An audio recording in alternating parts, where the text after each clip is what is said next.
दोस्तों, किसी भी इंसान के लिए सबसे दुख की बात यह नहीं होती कि वो गरीब है। वो भूख की तकलीफ को भी सह जाता है। उसे इस बात का भी मलाल नहीं होता कि वो किस घर में पैदा हुआ, वो कितना पढ़ पाया। मगर दुनिया में कोई भी इंसान ये नहीं सह सकता कि कोई उसकी इज्जत तार तार कर दे, हजारों लोगों के सामने उसकी आबरू लूट ली जाए, कोई उसकी आत्मा और उसके शरीर को शर्मसार कर दे। हालात चाहे कैसे भी हों, तकलीफ कितनी भी बड़ी क्यों ना हो, मगर गरीब से गरीब आदमी कभी अपनी इज्जत के साथ समझौता नहीं करता। मगर इसी समाज में जब दो औरतों को हजारों की भीड़ के सामने कपड़े उतारकर घुमाया जाता है, उनसे ज्यादती की जाती है, उनकी इज्जत लूटी जाती है और वो भीड़ के सामने हाथ जोड़कर खुद को छोड़ने की अपील करती रहती हैं और कोई नहीं सुनता, तो इससे ज्यादा दुख और तकलीफ की बात और क्या हो सकती है। एक देश और समाज के नाते हमारे लिए इससे बड़ी शर्म की बात और क्या हो सकती है। मणिपुर से आए हमारी बहनों के वीडियो ने पूरे देश को शर्मसार कर दिया है। हम 3 महीने से सुन रहे थे कि मणिपुर में हिंसा हो रही है, लोग मारे जा रहे हैं, उनके घर जलाए जा रहे हैं, मगर देश की मीडिया और हुक्मरानों ने उस पर कोई ध्यान ही नहीं दिया। उनके कान पर कोई जू नहीं रेंगी।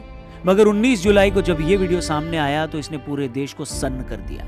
हमें ये सोचने पर मजबूर कर दिया कि हमारे ही देश में हमारे ही लोगों के साथ ये सब हो रहा है और हम कुछ नहीं कर पाए। आखिर कौन है इस वारदात का जिम्मेदार? कौन है इस वहशी हरकत के पीछे? आखिर क्यों सरकारें और पुलिस इतनी अपाहिज बनी रही कि अपनी ही बेटियों को नहीं बचा पाई? और देश का मीडिया इतना सोया कैसे हो सकता है कि वो पाकिस्तान से आई सीमा हैदर की तो सारी कुंडली खंगाल डाले, मगर 4 मई को हुई इस खौफनाक घटना का उसे तब तक पता नहीं चलता जब तक कि उसका वीडियो सामने नहीं आया। तो आज की इस वीडियो में हम मणिपुर की इस घटना पर बात करेंगे, साथ ही ये समझने की कोशिश करेंगे कि आखिर क्यों पिछले 3 महीने से मणिपुर में हिंसा रुकने का नाम नहीं ले रही। हिंसा के पीछे आखिर वजह क्या है? आखिर क्यों सरकारें इस हिंसा पर काबू नहीं कर पा रही हैं? कोशिश करेंगे कि मणिपुर से जुड़े एक एक सवाल का हम जवाब दें। ये वीडियो अगर आपको सही लगे तो अपने दोस्तों से इसे जरूर शेयर करिएगा। शुरू करते हैं।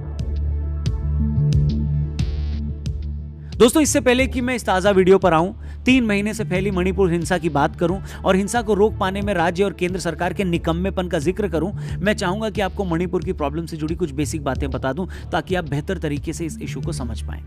तो बात यह है कि मणिपुर स्टेट में मुख्य तौर पर 3 मुख्य जातियां हैं। एक तरफ मैतेई हैं जो हिंदू हैं, जिनकी राज्य में आबादी 55 से 60% है, जिन्हें आजादी के बाद अनुसूचित जाति का दर्जा दिया गया। मैतेई हिंदू मुख्य तौर पर मणिपुर के 10% मैदानी इलाकों में रहते हैं। दूसरी तरफ कुकी और नगा जनजातियां हैं। कुकी जनजाति ईसाई समाज से आती है। ये लोग राज्य की आबादी के 20% हैं, मगर मणिपुर के 90% पहाड़ी इलाकों में यही रहते हैं। मैतेई जाति की शिकायत ये थी कि लैंड रिफॉर्म एक्ट की वजह से ये लोग पहाड़ी इलाकों में जमीन नहीं खरीद सकते, जबकि राज्य में सबसे ज्यादा आबादी इनकी ही है। इन लोगों की मांग थी कि इन्हें भी जनजाति का दर्जा दिया जाए ताकि ये लोग भी पहाड़ों पर जमीन खरीद सके। इसी को लेकर मैतेई ट्राइब यूनियन पिछले कई सालों से मैतेई समुदाय को आदिवासी दर्जा देने की मांग कर रही है, मगर कुकी और बाकी जनजातियों को यह बात कभी पसंद नहीं आई। 19 अप्रैल को मामला जब हाईकोर्ट पहुंचा तो मणिपुर हाईकोर्ट ने राज्य सरकार से कहा कि वो 10 साल पुरानी केंद्रीय जनजाति मामलों के मंत्रालय की सिफारिश पेश करे। इस सिफारिश में मैतेई समुदाय को जनजाति का दर्जा देने के लिए कहा गया, जिसके बाद कुकी समाज की तरफ से इसका विरोध किया गया। हाई कोर्ट के इस आदेश को सुप्रीम कोर्ट में चुनौती दी गई। कुकी समाज का कहना था कि मैतेई समाज का पहले से ही नौकरियों में दबदबा है। राज्य में 60 में से 40 विधायक भी मैतेई समाज से आते हैं। ऐसे में अगर उन्हें जनजाति का दर्जा दिया गया तो ये लोग पहाड़ों पर जमीन खरीदना शुरू कर देंगे और कुकी समाज हाशिए पर चला जाएगा। इसी को लेकर 3 मई को एक रैली निकाली गई और देखते ही देखते रैली हिंसक हो गई। कुकी लोगों ने मैतेई समाज के लोगों पर हमला किया, जिसके बाद मैतेई लोगों ने भी कुकी लोगों को निशाना बनाना शुरू किया। चर्चों में आग लगी, 2000 से ज्यादा कुकी लोगों के घरों को निशाना बनाया गया। वहीं कुकी इलाकों में रहने वाले मैतेई लोगों पर भी हमले हुए। लोग रातों रात अपने घर को छोड़ने को मजबूर हो गए। रात के अंधेरे में गर्भवती महिलाओं को घर छोड़कर भागना पड़ा। कई बच्चे पानी में बह गए।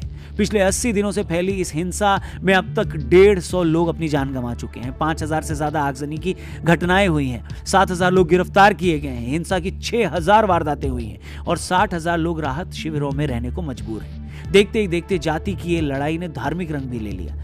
हमला चर्चों और मंदिरों पर भी हुआ। देखते ही देखते दोनों जातियों में इतना गुस्सा भर गया कि कोई भी मैतेई कुकी इलाके में रहने की हिम्मत नहीं कर पा रहा है और न ही कुकी इलाके में मैतेई जा पा रहे हैं। कुकी और मैतेई दोनों का सरकार और पुलिस से भरोसा उठ गया है। उन्हें लग रहा है कि उन्हें अपनी सुरक्षा खुद करनी पड़ेगी और हुआ ये कि लोग दूसरे की हिंसा से बचने के लिए खुद हिंसा करने लगे और हालात बिगड़ते बिगड़ते यहां तक आ गए। मणिपुर में इन्हीं हालात को देखकर 3 महीने से लगातार आवाजें उठती रही हैं। लोग सवाल कर रहे हैं कि स्टेट और सेंटर में दोनों जगह बीजेपी की सरकार है, फिर भी कोई एक्शन क्यों नहीं लिया जा रहा? देश भर का मीडिया उस पर ध्यान क्यों नहीं दे रहा? बड़े लोग क्यों इस पर कुछ नहीं बोल रहे? आखिर हर दिन लोगों को हिंसा में मरने के लिए क्यों छोड़ा जा रहा है? ये भी सवाल पूछे जा रहे हैं कि अगर मानहानि के एक मामले में राहुल गांधी की संसद सदस्यता चली जाती है, एक गलत बयान के लिए अदालत उनकी जिम्मेदारी तय करती है, तो मणिपुर की इस हिंसा के लिए राज्य के मुख्यमंत्री बीरेंद्र सिंह की जिम्मेदारी क्यों तय नहीं की जा रही है? क्यों उनसे इस्तीफा नहीं मांगा जा रहा है? अगर मुख्यमंत्री हालात नहीं संभाल पा रहे तो राज्य में राष्ट्रपति शासन क्यों नहीं लगा दिया जाता? मगर इन 3 महीनों में इनमें से किसी भी सवाल का कोई जवाब नहीं मिला। लेकिन 19 जुलाई को एक ऐसा वीडियो सामने आया जिसने सबको बोलने पर मजबूर कर दिया।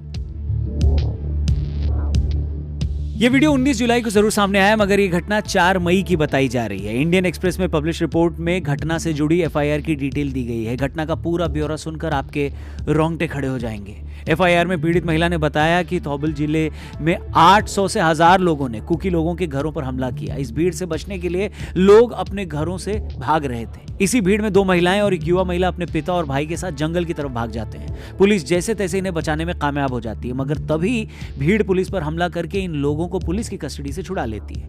लड़की के पिता जब हमले का विरोध करते हैं तो उन्हें वहीं गोली मार दी जाती है। 3 महिलाओं के कपड़े उतारकर चलने के लिए बोला जाता है। उनमें से 20 साल की एक लड़की के साथ गलत काम किया जाता है। उसका भाई जब विरोध करता है तो उसके भाई की भी हत्या कर दी जाती है। सच में ये सब सुनकर सिर शर्म से झुक जाता है। मगर उससे भी ज्यादा शर्म की बात यह है कि ये घटना 4 मई की है, जबकि 2 हफ्ते बाद 18 मई को कांगपोकपी जिले में 0 एफआईआर दर्ज कराई गई। और 2.5 महीने के बाद इस मामले में पहली गिरफ्तारी तब हुई जब घटना का वीडियो वायरल हुआ।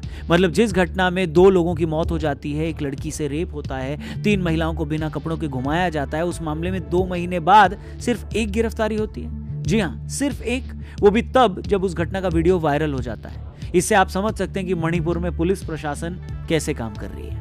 इसके बावजूद मणिपुर के सीएम का रवैया देखिए। जब एक टीवी चैनल ने उनसे इस वीडियो के बारे में पूछा तो वो कहने लगी कि अरे आपके हाथ एक वीडियो लग गया तो आप इस बारे में पूछ रही हैं, ऐसे तो सैकड़ों मामले, मतलब सैकड़ों मामले हुए हैं, तो क्या ये शाबाशी की बात है? हैरानी की बात यह है कि हद दर्जे तक खुद को नकारा और इनसेंसिटिव दिखाने के बावजूद अब तक मणिपुर के सीएम की बर्खास्तगी क्यों नहीं हुई?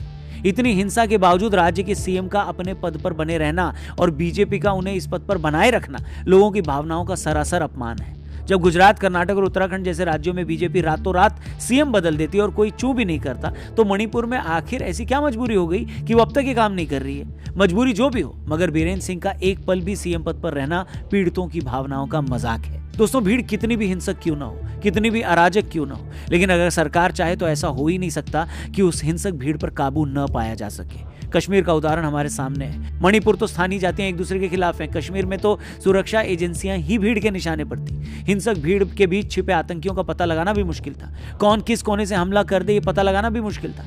ऐसे माहौल के बावजूद अगर भारत सरकार कश्मीर से धारा 370 हटाती है, वहां हिंसा भी नहीं होने देती और कश्मीर धीरे धीरे सामान्य हो जाता है, तो मणिपुर में हम वो काम क्यों नहीं कर पा रहे? जो पुलिस और अर्धसैनिक बल कश्मीर जैसी जगह में कारगर हो सकते हैं, वो मणिपुर में कैसे फेल हो गए?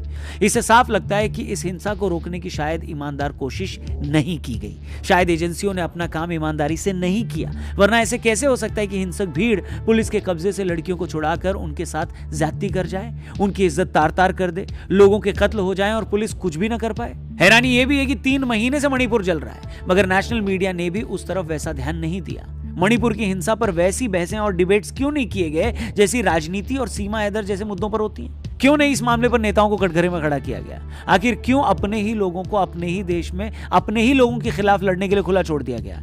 और आखिर क्यों कुछ लोगों ने इस पर कभी बोलने की जरूरत नहीं समझी?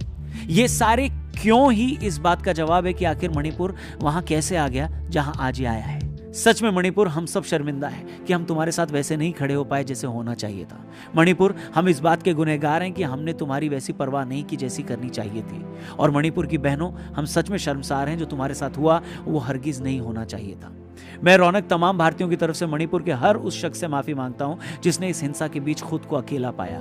और मैं रौनक वादा करता हूं कि हम वो सब करेंगे, हर वो आवाज उठाएंगे जो मणिपुर के लोगों को उनका हक दिलवा पाए, उनके स्टेट में शांति ला पाए, ताकि लोग फिर से एक नॉर्मल जिंदगी जी सके।